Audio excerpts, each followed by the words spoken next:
عليكم ورحمة الله وبركاته.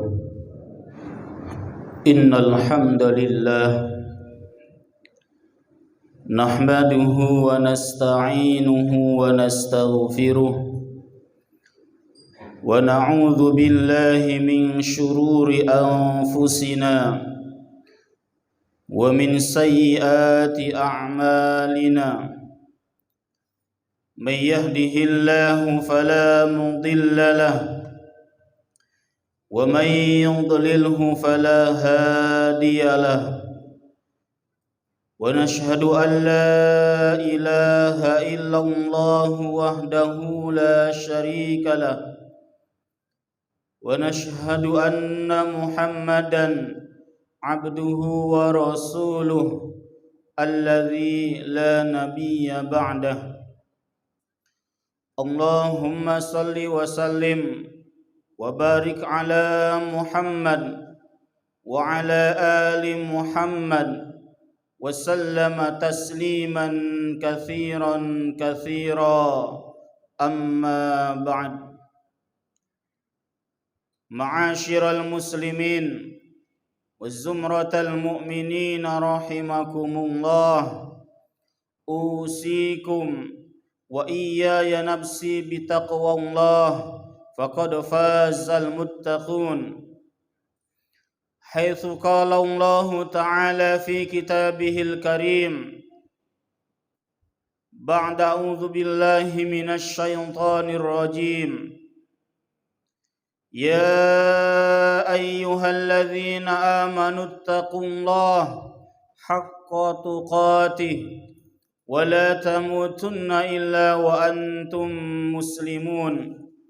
وقال: يا أيها الذين آمنوا اتقوا الله وقولوا قولا سديدا يصلح لكم أعمالكم ويغفر لكم ذنوبكم، ومن يطع الله ورسوله فقد فاز فوزا عظيما.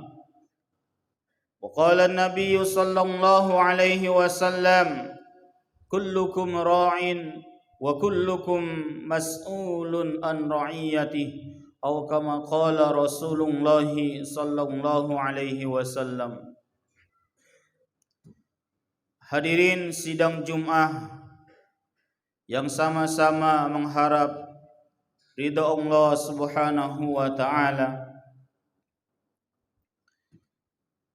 melalui mimbar yang mulia ini khatib berwasiat untuk diri khatib pribadi dan untuk jamaah sekalian, marilah kita sama-sama senantiasa meningkatkan kadar keimanan dan ketakwaan kita kepada Allah Subhanahu wa ta'ala, yaitu dengan cara menjalankan seluruh perintah-perintah Allah Subhanahu wa ta'ala di dalam kehidupan kita sehari-hari.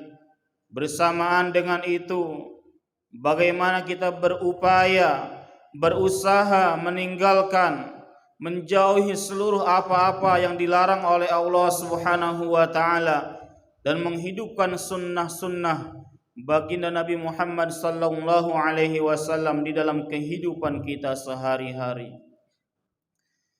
Hadirin sidang Jum'ah yang dirahmati oleh Allah Subhanahu wa ta'ala, salah satu kenikmatan yang istimewa, kenikmatan yang luar biasa yang Allah Subhanahu wa ta'ala anugerahkan kepada kita semuanya setelah kita dijadikan sebagai orang yang beriman, sebagai orang mukmin, salah satu nikmat yang sangat istimewa adalah dijadikannya kita sebagai umat Muhammad. Ini adalah nikmat yang sangat luar biasa, nikmat yang dicemburui oleh umat-umat sebelum umat Nabi Muhammad sallallahu alaihi wasallam. Kenapa umat Muhammad begitu dicemburui oleh umat-umat sebelum umat Muhammad?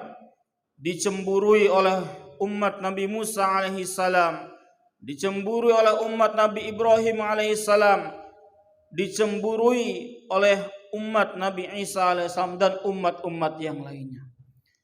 Hadirin sidang Jumat yang dirahmati oleh Allah Subhanahu wa taala.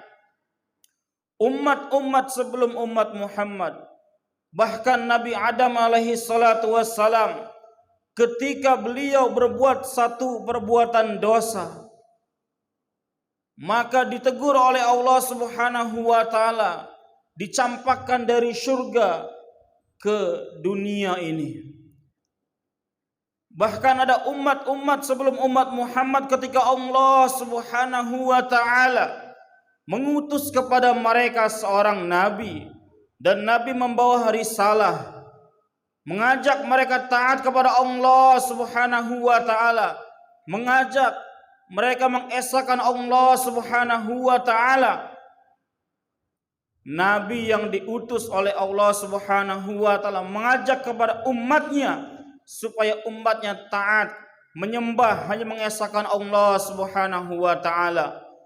Maka setelah umat tersebut diajak oleh nabinya untuk mengesahkan Allah Subhanahu wa taala, namun mereka membangkang, tidak mau mengikuti apa-apa yang diajak oleh nabinya. Bahkan mereka pun melawan daripada utusan-utusan Allah Subhanahu wa taala. Maka ketika apa-apa yang disampaikan, nasihat-nasihat, dakwah-dakwah yang disampaikan oleh nabi-nabi tidak diindahkan oleh umatnya, bahkan umatnya membangkang, maka Allah Subhanahu wa taala mengirimkan azab kepada mereka. Umat Nabi Nuh alaihi salatu wassalam tidak mengindahkan, tidak mengikuti daripada ajakan Nabi Nuh alaihi salatu wassalam. Bahkan ada di antara mereka anaknya sendiri Allah Subhanahu wa taala binasakan. Tetapi berbeda dengan umat Muhammad sallallahu alaihi wasallam. Ketika umat Muhammad berbuat sebuah dosa, berbuat satu dosa, namun Allah Subhanahu wa taala memberikan kesempatan untuk memperbaiki diri. Allah Subhanahu wa taala memberikan kesempatan untuk bertaubat. Maka ketika di malam hari Allah Subhanahu wa taala, di sepertiga akhir daripada malam, Allah Subhanahu wa taala bertanya, adakah di antara hamba-hambaku yang ingin bertaubat kepadaku yang telah berbuat dosa di siang hari? Adakah di antara hamba-hambaku yang mau bertobat kepadaku? Ini hadirin sidang Jumat yang dirahmati oleh Allah Subhanahu wa taala, salah satu daripada keistimewaan umat Muhammad sallallahu alaihi wasallam. Begitupun ketika terbesit di dalam hati seorang hamba daripada umat Muhammad, ketika dia akan berbuat satu dosa, maka belum dicatat niatnya tersebut sebagai satu perbuatan dosa. Barulah ketika dia berbuat satu dosa, Allah catatkan baginya satu perbuatan dosa. Berbeda dengan sebaliknya, ketika ada umat Muhammad berbuat satu kebaikan, maka Allah Subhanahu wa taala mencatat baginya satu kebaikan, bahkan terkadang dicatat 10 kebaikan. Man jaa bil hasanati falahu asyru amsalihha. Barang siapa yang dia membuat satu kebajikan, maka Allah Subhanahu wa taala mencatatkan baginya 10 kebaikan. Tidak berhenti sampai di situ, Allah Subhanahu wa taala memberikan keistimewaan, keutamaan kepada ini umat, yaitu umat Muhammad sallallahu alaihi wasallam. Hadirin sidang Jumat yang dirahmati oleh Allah Subhanahu wa taala, umat-umat terdahulu tidak diizinkan oleh Allah Subhanahu wa taala menghafalkan daripada kitab-kitab sucinya. Kitab Taurat, kitab Injil, belum ada umat-umat terdahulu menghafalkan sempurna daripada kitab-kitab sucinya. Tetapi untuk umat Muhammad, Allah Subhanahu wa taala dengan kasih sayangnya, banyak daripada hamba-hamba Allah dari umat Muhammad ini yang telah menghafalkan daripada kitab sucinya, yaitu kitab suci Al-Quran. Sempurna dengan hukum-hukumnya, sempurna dengan madnya, sempurna dengan gunnahnya, sempurna dengan makharijul hurufnya, sempurna dengan sifat-sifat hurufnya. Ini Allah Subhanahu wa taala hanya berikan kepada siapa? Kepada umat Muhammad sallallahu alaihi wasallam. Maka hadirin sidang Jumat yang dirahmati oleh Allah Subhanahu wa taala, beruntunglah kalau seandainya ada di antara daripada anak-anak kita, ada di antara daripada keluarga-keluarga kita yang Allah Subhanahu wa taala memberikan taufik kepada mereka menghafalkan daripada ayat-ayat suci Al-Quran. Hadirin sidang Jumat yang dirahmati oleh Allah Subhanahu wa taala. Maka di dalam satu hadis yang mafhumnya di akhirat kelak, setelah Allah Subhanahu wa taala membangkitkan baginda Nabi Muhammad sallallahu alaihi wasallam, Allah Subhanahu wa taala membangkitkan para nabi, Allah Subhanahu wa taala membangkitkan para muadzin. Maka di hadapan seluruh manusia, bahkan pada hari itu di hadapan seluruh para pejabat yang pada waktu itu dia menjabat sebagai penjabat di dunia yang fana ini, Allah Subhanahu wa taala bangkitkan seorang hafiz Al-Quran yang menghalalkan apa yang dihalalkan oleh Allah Subhanahu wa taala dan mengharamkan apa yang diharamkan oleh Allah Subhanahu wa taala. Maka pada waktu itu di hadapan seluruh umat manusia, seorang hafiz Al-Quran dibangkitkan. Maka Allah Subhanahu wa taala tampakkan di hadapannya dinding antara syurga dan neraka. Maka Allah Subhanahu wa taala berfirman, "Wahai para hufadzul Quran, ambillah, apakah ada di antara keluargamu yang ditakdirkan sebagai penghuni neraka? Maka ambil, masukkan ke dalam surganya Allah Subhanahu wa taala."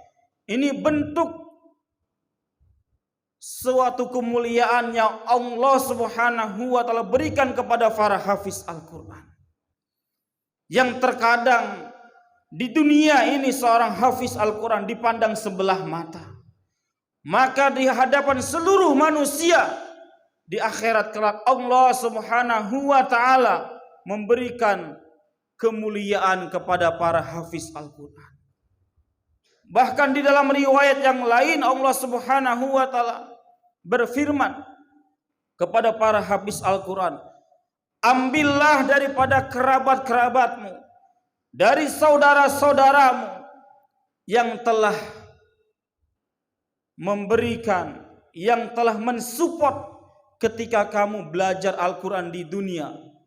Bahkan adakah di antara mereka yang hanya sekedar memberikan satu suap nasi kepada engkau ketika engkau belajar Al-Quran, bahkan hanya sekedar memberikan minum satu teguk air kepada engkau ketika engkau belajar Al-Quran. Ambil mereka dari neraka dan masukkan mereka ke dalam surganya Allah Subhanahu wa taala." Hadirin sidang Jumat yang dirahmati oleh Allah Subhanahu wa taala, Maka ini adalah salah satu dan di antara daripada keistimewaan umat Muhammad yang Allah berikan kepada kita semuanya, yang mana tidak Allah berikan kepada umat-umat sebelum umat baginda Nabi Muhammad sallallahu alaihi wasallam. Mudah-mudahan Allah Subhanahu wa taala memberikan kepada kita taufik untuk istiqamah, berpegang teguh kepada Al-Quran dan Sunnah, meyakini dengan sebenar-benarnya, sehingga kita istiqamah menghidupkan sunnah-sunnah baginda Muhammad sallallahu alaihi wasallam sampai akhir hayat kita, sampai maut menjemput kita semuanya dan kita diwafatkan oleh Allah Subhanahu wa taala dalam keadaan ketaatan. Barakallahu li wa lakum.